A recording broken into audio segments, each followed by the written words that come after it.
Hey folks, Sylvia's here. I'm still in the sands.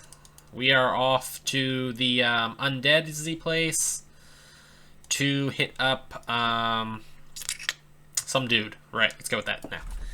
Purge the Fallen Shrine. A quest that's over here. It's in the Undead area. I do not know. There's, what, one Undead in the entire quest? It's not an Undead quest, though, generally. So, Undead killing weapons are not what you want. I will talk about it in depth, but yeah. So, it's the one that's over this way. Yeah, right down here. We're going to have some hyenas, some gnolls in the way, and when we get there, there's going to be a couple of scorpion hatchlings, which count as Scaro kills. It is super annoying that I did not kill that guy before I jumped down here. It's also super annoying that I didn't realize he was a spellcaster. That said, it's pretty solid that this is just the Slayer area, so basically everything here dies in 1 to 2 hits. Except for that hyena, which survived way longer than it should have. And that dude's still shooting at me. Juked. So this quest has... I'm going to also go off on a minor tangent when we get into this quest. But this quest has a boatload of demons in it. You don't really fight a lot of demons in this game. Devils, for sure. Devils, yeah. And a lot of times when you do fight demons, they kind of...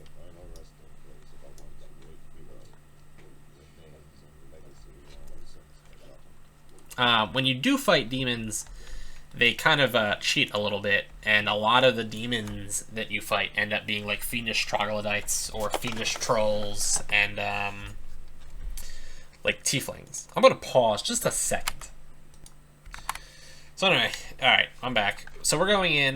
There are actual like demons that exist in this game that would be the demons that you would know from like the actual monster manual. Hezurazu, I think they're called. Gorisado, there's a couple of them.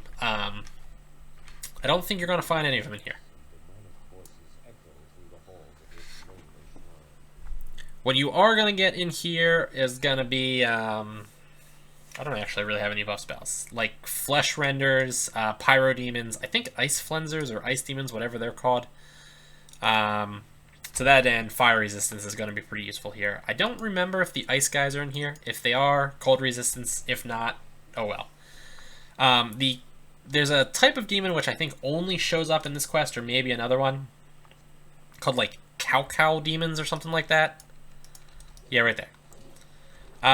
Those guys, their attacks are Vorpal attacks. Yeah. Demons have... most of them have damage reduction that's pierced by good or pierced by, I want to say cold iron. You're also going to get some methods in here, which are annoyingly not evil enemies, but what can you do? You definitely want a good weapon for this. I'm going to actually test. Okay. That's getting through his damage reduction, too. I guess these guys don't have real damage reduction. Too bad for them. The open passage starts with these words. And he sought to slay the Wizard King and free his people from the tyrant's reign, to put an end to his cruel line that stretched from father to son and then again through time. But this wicked king endured and thrived and bade the hero to his side with lures of gold and pleasures to serve the king in any measure, to kill his foe and guard his treasures glit with blood and gold. We punish thee from now until the ends of time, an ancient curse from kin to kine. May your soul burn and thus repay the pain of those whom you betray. The passage ends with the dire curse. The rest of the book is too fragile to read. This is like a relatively small course. Or quest. Pretty straightforward, too. Just bunches of these guys. Anyway, Cow Demons have Vorpal on all of their attacks, I believe. Vorpal, if they roll a natural 20 and it's confirmed as a critical hit, your head comes off. Even if you are in some way immune to critical hits, Fire Reavers seem to have the damage reduction I was talking about. Even if you're immune to critical hits for some reason, fortification items being the first one, but Warforges have just natural resistance to criticals. So yeah, even if you're somehow resistant to criticals, as long as the critical is confirmed, you will get your head cut off and be dead. So Vorpal's kind of obnoxious in that sense. Considering, too, that like all of his attacks are Vorpal and he does attack pretty often, this place is pretty obnoxious. Vorpal is stopped by death block items and death ward, because it's considered a death effect in this game. I actually had to double check that it was blocked by death block and death ward. So yeah, our goal here, by the way, is just to relight these torches of honor. If at any point you wanted to pull them out, you could pull them out. The pyro demons have some ranged attacks, so pulling them might be a little bit more obnoxious. But yeah, you can definitely avoid charging into the room if you really want to. Anyway, yeah, I had to like look that up, the thing with the what blocks Vorpal. And it took me to an interesting forum post. This is going to be my minor tangent. I don't usually go off on these inside of this, but I'm going to be doing it anyway. Where I guess the on like the actual Dungeons & Dragons forums and stuff like that, there's like a thing where people are like, can you explain this really in-depth and kind of obscure like mechanic that I'm not understanding how it works like in conjunction with this, blah blah blah blah blah. Basically, people ask like very complex questions and then like some kind of developer person answers them. So one of the questions asked and the answer, the end result answer that they got was that heavy fortification items should block Vorpal. In DDO, they do not. And in D&D, unless that ruling became like official, they did not. I don't know if they do now. That's largely irrelevant because this game's based on the 3.5 rules, which are what? I'm pretty sure, I know we're at D&D version 4 has come out. I don't know if 5 has come out yet. Point being, doesn't really matter. Anyway, there was a large amount of debate on the forum about that topic, and I felt like the people were missing the point. Most of them were sticking to the, like, I don't know, like the literal and strict interpretation of the rules, which I felt was missing the point. Look at that, 2 mysterious remnants. There goes my expeditious retreat. The like actual ruling, I guess, is like Vorpal says on a roll of a 20, which is confirmed as a critical hit, it cuts off the person's head, is what Vorpal like literally specifically says.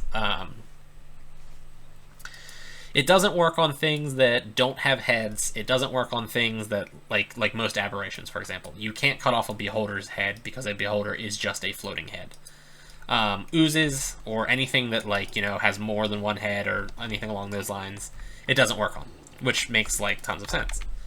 It doesn't work on undead because zombies and skeletons can function mostly effectively without undead. Or at least it doesn't kill them.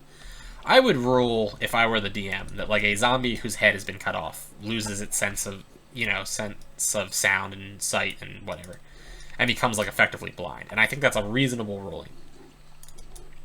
Likewise with a skeleton. It does, however, kill vampires because vampires are like sentient undead, and you know the loss of their head is a problem.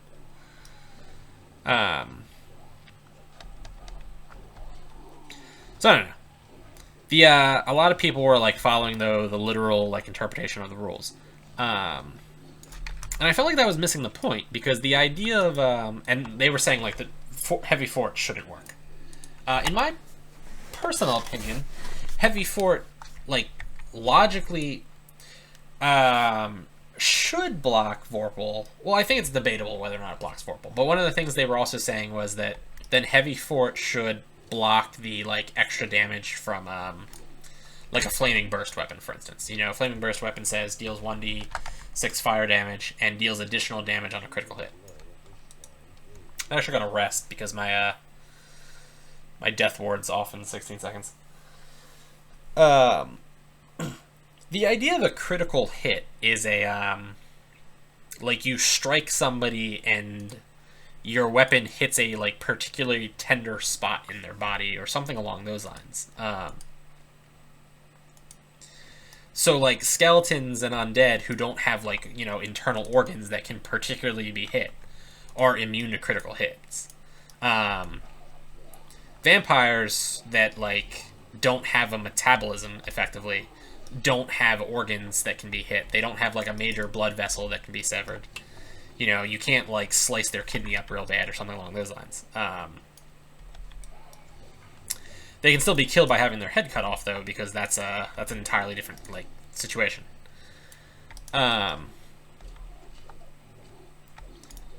flaming burst weapon is like, in addition to the critical aspect, is just the flaming burst triggers rarely. It has nothing to do with the actual critical hit and the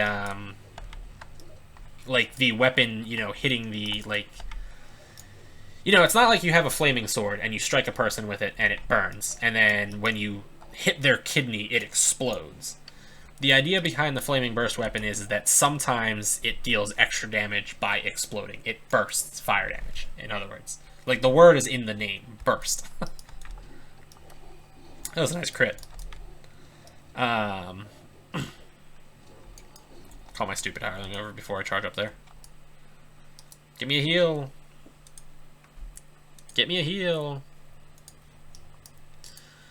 The flaming burst isn't happening because you hit something sensitive. The flaming burst is just happening because that's what happens every now and then.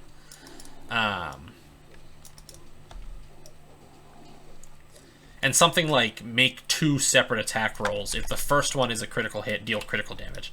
If the second one is a critical hit, deal flaming burst damage. You know, it's just, like, overly cumbersome and, you know, pointless. Alright. So now I just have to find the remains of the fallen hero. By the way, this quest is made so much easier by death block items. Just so much easier.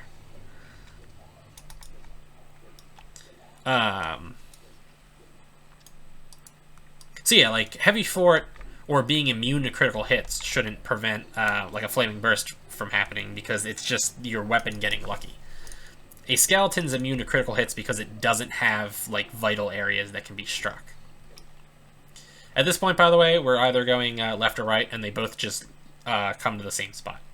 If you want to kill everything, potentially getting, like, Slayer boosts, or not Slayer boost, Conquest boost, or, you know, hoping to get, like, a, whatchamacallit, Mysterious Remnants, you want to double back. So I will definitely be doubling back, because I love killing everything. Yeah, this was the whole little, like, division right here. Going straight would lead me back to where I came from. Going to the right would lead me to the new areas. That's how complicated this was. What are you doing down there? Ah, you've been tripped. So yeah, like, heavy fort makes you immune to criticals because it's like applied to armor. It makes the armor, like, magically protect your vitals more effectively. So, like, the armor is already covering most of your vitals, but now it can't be broken through. A rogue sneak attack can't hit your, you know, your important parts. That sounded weird. your vital spots. And you can't get critically hit. Like, the armor is magically protecting your kidneys, your liver, your heart, your lungs, and whatever. So, I mean, it makes sense that you couldn't be, like, you know, Vorpaled with that, because... So, just on a side note, you see I got this thing, defeat that dude and his minions. That dude is a red named Ifriti, and he's got several minions. Hunger was one of them. Thought, Memory, and Avarice. I feel like this is going to suck, because 2 of them are, champions. Yep. Alright, let's get rid of Thought. Good, Thought's been gotten rid of. And now we just have the boss. Bam! And now we have to find the remains of the fallen hero, which is up here. So yeah, it seems like Vorpal should be blocked. Consecrate the remains of the fallen hero.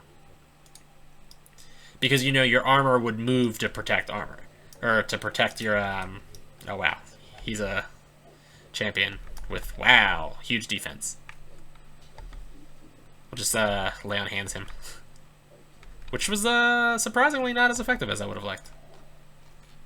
Is he dead? Okay. Oh, look at that. He dropped a champion chest. Check that out. Yay, mysterious remnants. Yay, a chest. Junk.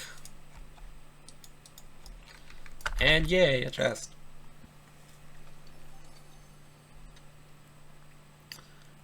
Yeah, so I don't know. It seemed like that would be the kind of thing that Vorpal actually would stop, whereas like a flaming burst weapon shouldn't get stopped, because even if your armor magically moves to like protect your, you know, your heart so that your heart doesn't get hit, your weapon still exploding extra fire damage should. Anyway, that was it. 1,000 blessings to you, Paladin. Thanks to your courage, I am now free to leave this wretched place. My honor is restored, and my spirit no longer suffers torment at the hands of those vile beings. This place served as your prison, spirit. Tell me what you did to deserve such a fate. My family cursed me for a betrayal I did not commit, and bound my darker side to the so-called shrine. I did indeed join the Wizard King's army, but only to save my wife and children from harm. Raymond threatened to kill them if I refused. I had no other choice to serve him. So serve him I did, to my eternal shame. How did you serve Raymond? I don't know. I was a great warrior, you know, a hero like you. King Ryam, I guess it is, desired my skill to be put to his own evil ends, and so I served him as his royal assassin. Many fell to my blade. My only consolation is that their hearts were as black as Ryam's own. Once he had me kill his own son. The only one he trusted at all were those vile snakes, Kurish and Ramat. What about those demons? Ryam practiced dark magic and commanded a vast array of servants from here and beyond. Even in death, his legions are mighty. They seek dominion over all these lands, and those yet unknown. The Fridi, the Burning Ones, even his consort, Layla of the Six Swords. She sent those demons to retrieve me, to serve her will forevermore. What now? Find my descendants if they live. Speak to them of my imprisonment, and tell them I am sorry for what I have done. There can be no true absolution without their forgiveness. Please, I beg you. Your tale moves me, Ashok. I will seek out your family and tell them the truth. That's the whole quest. I like that 1 EXP I got there at the end. 12,001. So I'm going to pop out here. I'll pause and go kill 1 undead, I guess. Nah, I'll just recall back. Whatever. I was going to go check the 2 rare encounters I don't have, but I don't care. I'm just going to roll with it. I'll get them eventually. Just not now, because I don't care.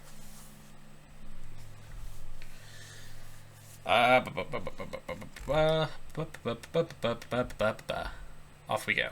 So yeah, now we're just going to go turn this one in. This is not turned into that same Wayfarer guy, the dwarf. This is turned into his actual descendants. I have mail. Free DDO points for you. Yay, I've got 900 favor total. Yay, I totally missed that button. There we go. Yeah, we're not turning it into that guy. Instead, we're going over here. And right up there to Bahir Kaladan. You restored my faith in the powers of good. I now know the truth of Ashok's life and his sacrifice. Thank you, hero. And we had a bunch of stuff that does not look promising. +5 piece of junk. Yeah, definitely. Well, I guess the parrying is kind of nice, but whatever. Biting light crossbow of junk. Combustive quarterstaff of junk. Yeah. Fortification 77 and healing amplification. I can't imagine a set of circumstances where I would use that. Acid absorption and ice guard. Warrior, combat mastery, and lightning guard. Chilled and repair amplification. Blazing me. Wow, these are all terrible. Reanimating, necrocy focus, and magnetism. Wow. Yeah. Alright, that's pretty poor. I'm just gonna take the Tales of Valor, because that was shockingly bad. Oh boy. That bastard Rayum. If the tales are true, you must destroy him once. Well, there we go. Destroy him once and for all. No punishment is too great for the man who brought such pain upon the Chaldeans. Alright, folks, that was it. Like, favorite, comment, subscribe. Check me out on Patreon, Twitter, Facebook. You guys know the drill. And, yeah, I'll see you guys later, I guess. Alright, I'm going to pause. I'm done here. Alright, I'll see you.